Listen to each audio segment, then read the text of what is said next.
Hello good morning friends. देखो 10th class में आज का जो अपना नेक्स्ट टॉपिक है वो है सिग्निफिकेंस ऑफ ब्लड ग्रुप, रुधिर वर्ग का महत्व। रुधिर वर्ग का महत्व। अब देखो रुधिर वर्ग का महत्व क्या है कि कई बार इसको आनुवंशिक बीमारियों या फिर कई जो आपराधिक मामले होते हैं उन आपराधिक मामलों को सुलझाने के लिए ब्लड ग्रुप, क्योंकि इसका जेनेटिक्स महत्व भी है, आनुवंशिक महत्व भी है ब्लड ग्रुप का। तो अब हम आज देखते हैं रुधिर वर्ग का आनुवंशिक महत्व। रुधिर वर्ग का आनुवंशिक महत्व। Significance of blood group in heredity, रुधिर वर्ग का आनुवंशिक महत्व। अब देखो रुधिर वर्ग के द्वारा, ब्लड ग्रुप के द्वारा मुख्य रूप से रुधिर वर्ग को 3 भागों में डिवाइड किया गया है। मनुष्य में रुधिर वर्ग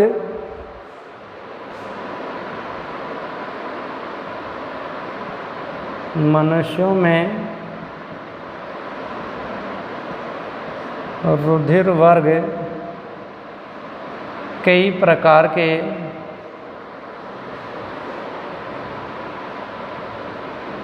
पाए जाते हैं,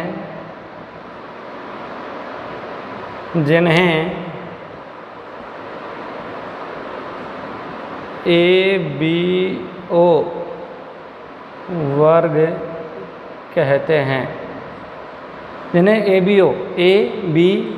AB और O ब्लड ग्रुप के नाम को, इसको एक कंबाइंड रूप में ABO वर्ग के नाम से इसको जाना जाता है।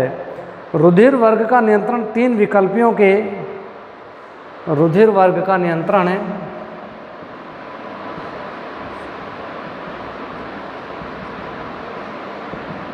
रुधिर वर्ग का नियंत्रण 3 विकल्पियों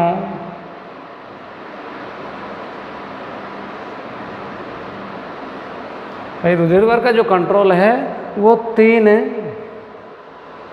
विकल्पियों के आपसी तालमेल पर निर्भर करता है कि आपसी तालमेल पर निर्भर करता है।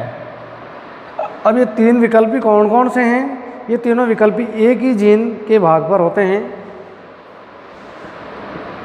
ये तीनों विकल्पी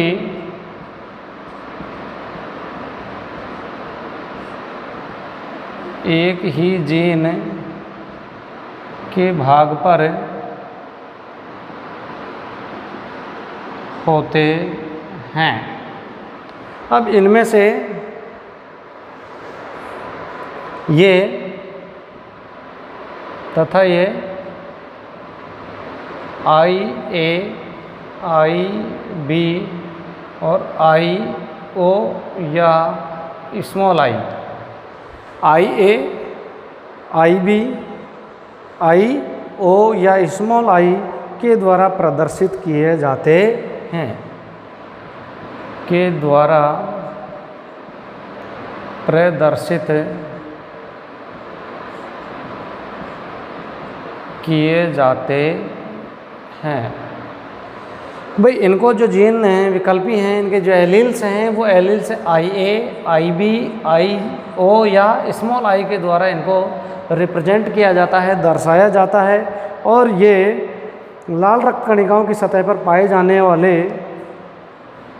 ये लाल रक्त कणिकाओं की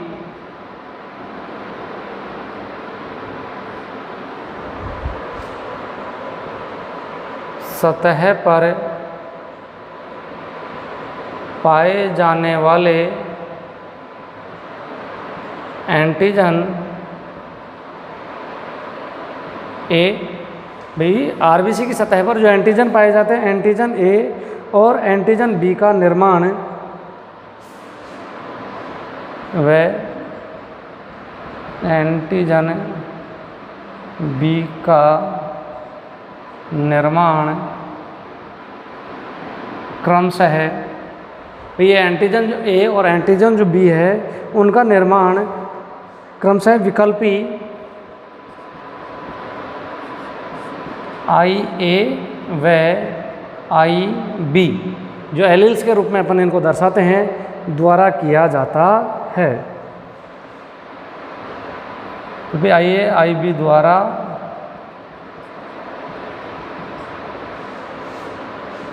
दर्शाया जाता है तथा विकल्पी आई ओ या स्मॉल आई अप्रभावी, विकल्पी आई जीरो या आई ओ या आई स्मॉल आई है वो अप्रभावी होते हैं। ये किसी प्रतिजन के निर्माण में संलग्न नहीं होते। ये किसी प्रतिजन के निर्माण में संलग्न नहीं होते हैं। तो देखो, ये रुधिर वर्ग का कुछ आनुवंशिक महत्व है, जिसमें इनमें भाई मनुष्य में कई प्रकार के रुधिर वर्ग पाए जाते हैं जिनको अपन एबीओ शॉर्ट के रूप में बोलते हैं। वैसे रुधिर वर्ग ए, बी, ए बी और ओ, ये 4 ग्रुप हैं, ठीक है। इन चारों को एक सम्मिलित रूप में एबीओ के रूप में दर्शाया जाता है। भाई A blood group, B blood group, A B एक सम्मिलित रूप है और ओ ब्लड ग्रुप, इन चारों को एक सम्मिलित रूप में एबीओ के रूप में रिप्रेजेंट किया जाता है। तो इनमें रुधिर वर्ग का नियंत्रण, अब जो रुधिर वर्ग है इनका कंट्रोल 3 जीन विकल्पी होते हैं। 3 विकल्पियों के आपसे तालमेल पर निर्भर करता है। ये तीनों विकल्पी एक ही जीन के भाग पर स्थित होते हैं। जैसे एक जो जीन होता है उस पर ये तीनों विकल्पी, इसमें आई ए, आई बी, आई जीरो या स्मॉल आई से इसको प्रदर्शित किया जाता है। इसमें आई ओ और स्मॉल आई जो हैं ये दोनों अप्रभावी और ये दोनों क्या हैं, प्रभावी। इसका मतलब ये है कि ये जो आरबीसी की सतह वो जो होती है, आरबीसी के सतह पर पाए जाने वाले एंटीजन, अपन ने ब्लड ग्रुप की सतह पर 2 प्रकार के एंटीजन पाए जाते हैं, बताया था पिछले सारणी के द्वारा, एंटीजन ए और एंटीजन बी। तो इसके द्वारा इनकी सतह पर पाए जाने वाले एंटीजन ए और एंटीजन बी का निर्माण क्रमशः विकल्पी आई ए, एंटीजन आई तो किसका विकल्प निर्माण करेगा, आई ए का, एंटीजन बी किसका निर्माण करेगा, आई बी का, के द्वारा इनको दर्शाया जाता है, निर्माण किया जाता है। तथा विकल्पी आई जीरो और स्मॉल जो आई है ये अप्रभावी होते हैं। अप्रभावी जो अपना लक्षण प्रकट नहीं करते, इनका डोमिनेंट प्रभावी और अप्रभावी, ये किसी प्रतिजन के निर्माण में संलग्न नहीं होते हैं। तो इस प्रकार से ये रुधिर वर्ग के बारे में अपन ने थोड़ा सा इंट्रोडक्शन दिया। और अब है कि किसी मनुष्य में रुधिर वर्ग किन्हीं 2 विकल्पियों के बीच की पारस्परिक क्रिया पर निर्भर करता है। मनुष्य में विकल्प की उपस्थिति के आधार पर कुल 6 प्रकार के जीन प्रारूप पाए जाते हैं। तो इसको अपन थोड़ा सा एक सारणी के द्वारा देखते हैं।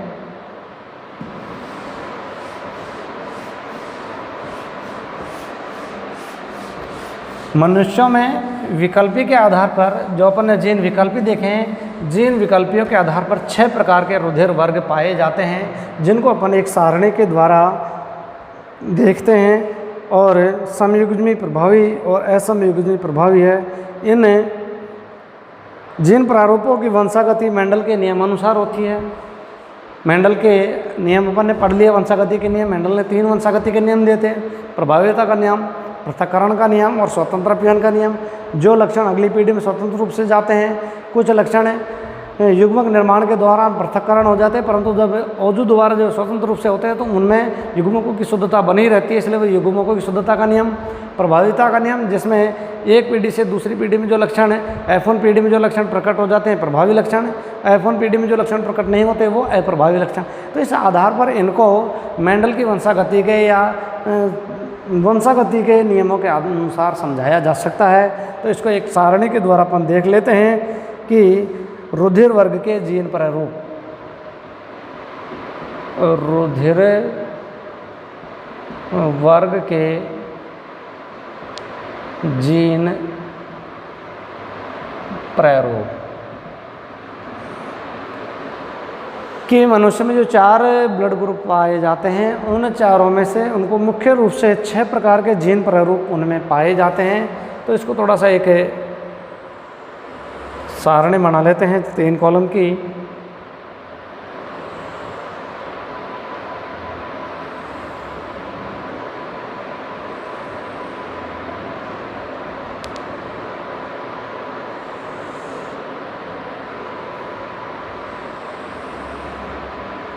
इसमें नंबर 1 में तो सीरियल नंबर, क्रम संख्या, नंबर 2 में रुधिर वर्ग,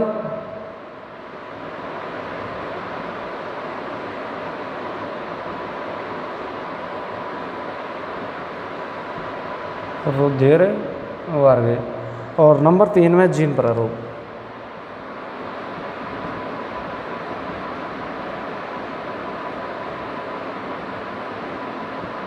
जीनोटाइप। अब देखो इसको अपन ब्लड ग्रुप सीरियल नंबर 1 में रुधिर वर्ग है ए। कौन सा रुधिर वर्ग है? ए। अब ए रुधिर वर्ग के 2 जीन प्रारूप होते हैं, आई ए या आई ए और स्मॉल आई। एक जीन प्रारूप तो हो गया इसका ये, या तो उसका जीन प्रारूप होगा आई ए या आई ए स्मॉल आई। ये स्मॉल आई अप्रभावी है। दूसरा है रुधिर वर्ग बी। रुधिर वर्ग बी का जीन प्रारूप होगा आई बी। जीन डबल रूप में दिखाना है, जोड़े के रूप में दिखाना है, या आई बी या स्मॉल आई। तो ब्लड ग्रुप बी के लिए आई बी या I B small I. Small I जो है वो अप्रभावी लक्षण को प्रकट करती है। अब नंबर 3 है ब्लड ग्रुप ए बी। कौन सा है ब्लड ग्रुप ए बी? अब ब्लड ग्रुप ए बी में केवल एक ही जीनोटाइप पाया जाता है, एक ही जीन प्रारूप पाया जाता है, आई ए और आई बी, बस। इसमें अप्रभावी, देखो इसमें अपन ने ब्लड ग्रुप पढ़े थे कि कौन सा ब्लड ग्रुप ब्लड का दान कर सकता है, कौन सा ब्लड ग्रुप सभी व्यक्तियों से खून ले सकता है। तो ए बी तो एक्सेप्टर है, सार्वत्रिक ग्राही है, और ओ है जो ब्लड ग्रुप यूनिवर्सल डोनर है, सार्वत्रिक दाता। अब देखो इसमें नेक्स्ट जो प्रारूप है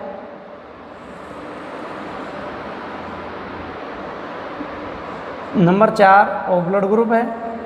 अब ओ ब्लड ग्रुप का भी एक जीन प्रारूप होगा, O blood group. O blood group है उसको स्मॉल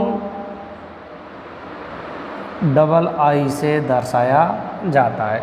तो ये इनके ब्लड ग्रुपों के जीन प्रारूप थोड़ा सा क्लियर याद रखना है, क्योंकि यहाँ से ये प्रश्न घुमा के पूछता है। 10वीं क्लास में इसमें से प्रश्न आया हुआ है कि ये यदि ब्लड ग्रुप अपने याद हुए तो इनका अपन है कि भाई जैसे कई बार क्या होता है कि इनके द्वारा आपराधिक जो मामले होते हैं उनकी जांच की जाती है।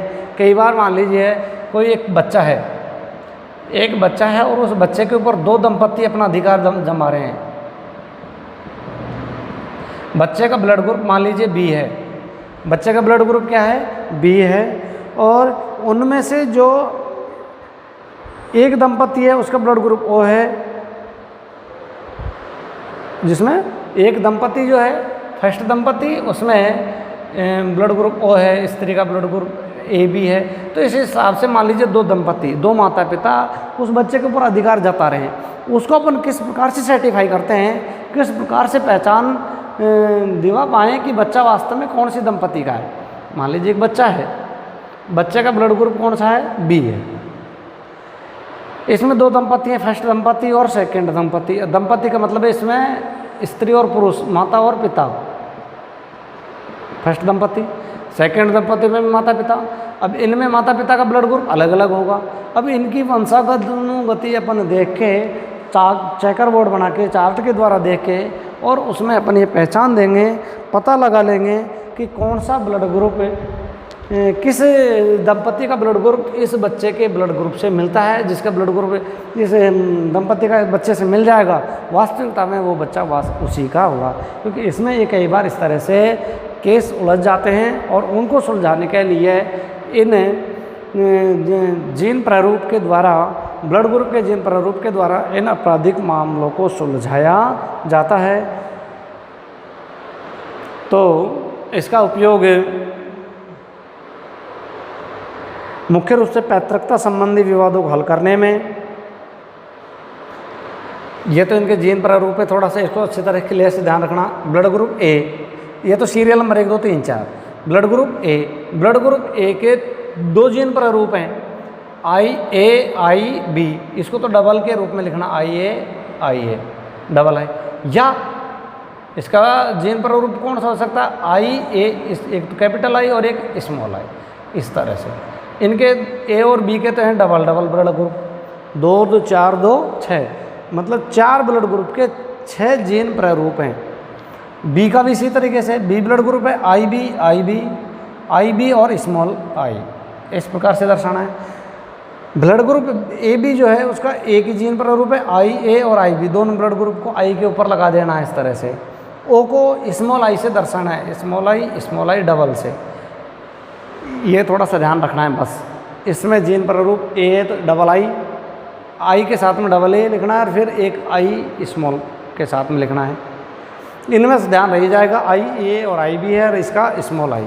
तो इस प्रकार से ये तो हैं इनके ब्लड ग्रुप। अब है इस ब्लड ग्रुप का उपयोग क्या है और क्या फिर इनका किस तरह से ये आपराधिक मामलों को सुलझाने में उपयोगी है, उसके बारे में अपन देखते हैं चेकर बोर्ड के द्वारा कि किस प्रकार से इनके द्वारा पैतृकता संबंधी विवादों को सुलझाया जा सकता है।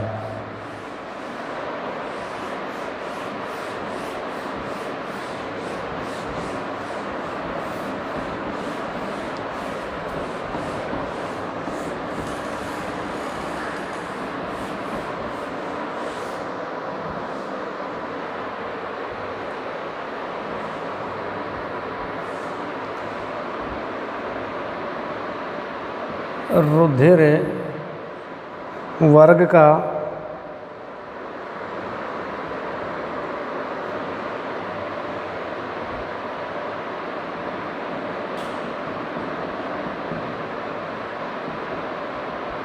आनुवंशिक महत्व। अब रुधिर वर्ग का जेनेटिक्स से इन सिग्निफिकेंस ऑफ ब्लड ग्रुप क्या है उसको अपन पॉइंटर के रूप में देख लेते हैं। पैतृकता संबंधी विवादों को सुलझाने में इसका उपयोग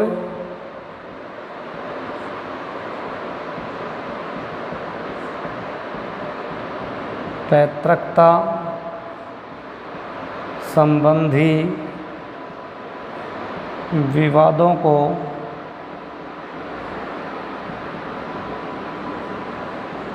सुलझाने में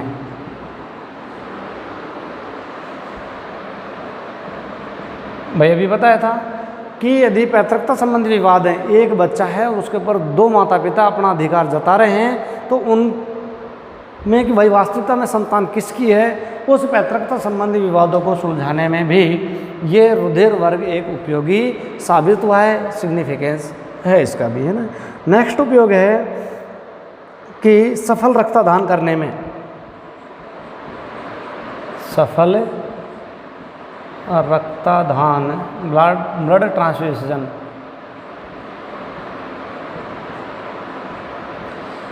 कि अपन जो ब्लड ग्रुप की जांच करें उसमें ब्लड चढ़ाने में, रोगी व्यक्ति को सही तरीके से रुधिर चढ़ाने में भी यह उपयोगी होता है। और तीसरा है नवजात शिशुओं में रुधिर लीनता, नवजात शिशुओं में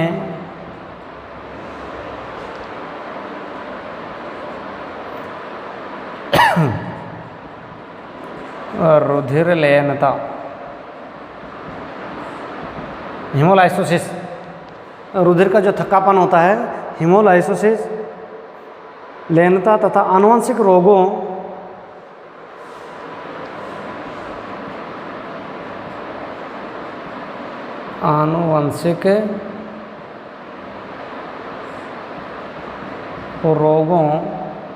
जैसे हीमोफीलिया,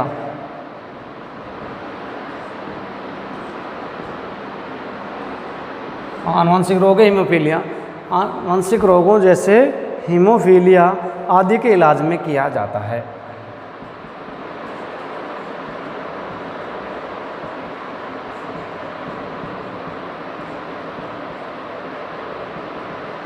ये इसके कुछ महत्व हैं कि जिनके द्वारा रुधिर वर्ग का महत्व, भाई एक तो इसका मुख्य उपयोग तो है पैतृकता संबंधी विवादों को सुलझाने में, कि कई बार यदि पैतृकता संबंधी विवाद अड़ज जाएं कि एक बच्चा है उसके ऊपर दो दंपति अपना अधिकार जता रहे हों, तो उन विवादों को सुलझाने में, आनुवंशिकता संबंधी विवादों को सुलझाने के लिए ये ब्लड ग्रुप का उपयोग किया जाता है। सफल रक्तदान करने में, एक व्यक्ति से दूसरे व्यक्ति में सही तरीके से सुचारू रूप से रुधिर का ट्रांसफ्यूजन करने में, रक्तदान करने में भी इसका महत्व किया उपयोगी है। नवजात शिशु में रुधिर लीनता, हीमोलाइसोसिस जिसको अपन बोलते हैं, रुधिर का थक्का जमना। दूसरा है कुछ आनुवंशिक रोग हैं जैसे हीमोफीलिया आदि के इलाज में किया जाता है। हीमोफीलिया एक जेनेटिक्स रोग है जो गुणसूत्र के 8वें जोड़े पर स्थित होता है। इस हीमोफीलिया रोग में व्यक्ति में यदि किसी कारणों से चोट लग जाए तो लगातार रक्त का प्रवाह होता रहता है, तो उसको कुछ रोकने के लिए, उस पर कंट्रोल करने के लिए भी इस ब्लड ग्रुप का जो जीन प्रारूप के द्वारा इनका इलाज किया जा सकता है कि किस जीन पर इसके रोग के लक्षण प्रकट होते हैं, तो उसके इलाज में भी इन ब्लड ग्रुपों का आनुवंशिक महत्व के रूप में उपयोग किया जाता है। तो ये रुधिर वर्ग का आनुवंशिक महत्व। अब इसमें देखो कि किस प्रकार से मैंने अभी जो बताया उदाहरण के द्वारा कि रुधिर वर्ग जिसमें एक दंपति पर, एक शिशु पर दो दंपति अधिकार जता रहे हैं, उसको दर्शाने के लिए एक अपन चार्ट बनाएंगे जिसमें अपन कि भाई कौन से दंपति किस माता पिता का ब्लड, कौन से, भाई जैसे ओ ब्लड ग्रुप वाला माता है, ए बी ब्लड ग्रुप वाला पिता है, तो उनका जीन एलील्स देख लेंगे, जीन प्रारूप देख लेंगे, जीन प्रारूप का अपन युग्मक बना के, और अगली पीढ़ी मतलब जो उनकी संतान होगी उस संतान में कौन कौन से ब्लड ग्रुप होने की संभावना होती है, तो उसको दर्शाने के लिए अपन इसका एक चार्ट के रूप में बना के देखेंगे और उससे वास्तविकता में उस संतान की वास्तविक स्थिति का पता चल जाएगा। क्योंकि ये प्रश्न एक अच्छा मोस्ट प्रश्न है, कई बार बोर्ड के एग्ज़ाम में पूछा जा चुका है। तो इसको अपन जो अगली वीडियो, कल की जो क्लास होगी, नेक्स्ट जो वीडियो होगी, उसमें अपन इसके बारे में बताएंगे। Thank you. आज बस इतना ही।